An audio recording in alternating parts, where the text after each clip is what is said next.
Carlo Acutis, o santo millennial que transformou a internet em caminho para o céu. Carlo Acutis ficou conhecido como o primeiro santo millennial, um jovem que ousou transformar a tecnologia em arma de fé. Nasceu em Londres, em 3 de maio de 1991, filho de italianos, e foi batizado logo após o nascimento. Meses depois, sua família voltou a Milão, onde Carlo iniciou os estudos no Instituto Tommaseo das Irmãs Marcelinas. Desde criança, sua fé já queimava forte. Aos 7 anos recebeu a primeira comunhão no Mosteiro das Eremitas Ambrosianas, e a partir dali, sua vida se tornou uma jornada eucarística sem volta. A missa diária virou disciplina.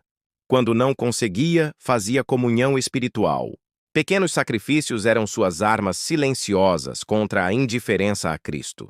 A Eucaristia é minha autoestrada para o céu, repetia. No Instituto Leone XIII dos Jesuítas, uniu estudo, fé e tecnologia. Criou sites, ajudou projetos de voluntariado e até desenhou um layout para o rosário. Enquanto outros jovens se perdiam na internet, Carlo evangelizava. Era alegre, simples, generoso, ajudava colegas, repartia a mesada com os pobres e nunca escondeu sua amizade com Jesus. Em Assis, mergulhou na espiritualidade franciscana. Alegria, humildade, proximidade com os necessitados. Sua frase de guerra era clara: estar sempre perto de Jesus, esse é o meu projeto de vida. Em outubro de 2006 veio o choque: leucemia agressiva. Mas ao invés de medo, Carlo respondeu com entrega. Ofereceu a dor pelo Papa e pela Igreja. Mesmo no hospital, irradiava paz. Recebeu a unção dos enfermos e em 12 de outubro de 2006, aos 15 anos, partiu. Seu corpo repousa em Assis, onde hoje multidões o visitam no Santuário do Despojamento.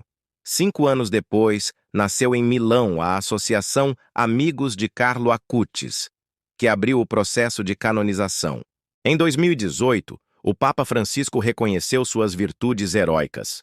Logo após, confirmou o milagre em Campo Grande, Brasil, o que levou à beatificação em 2020 em Assis.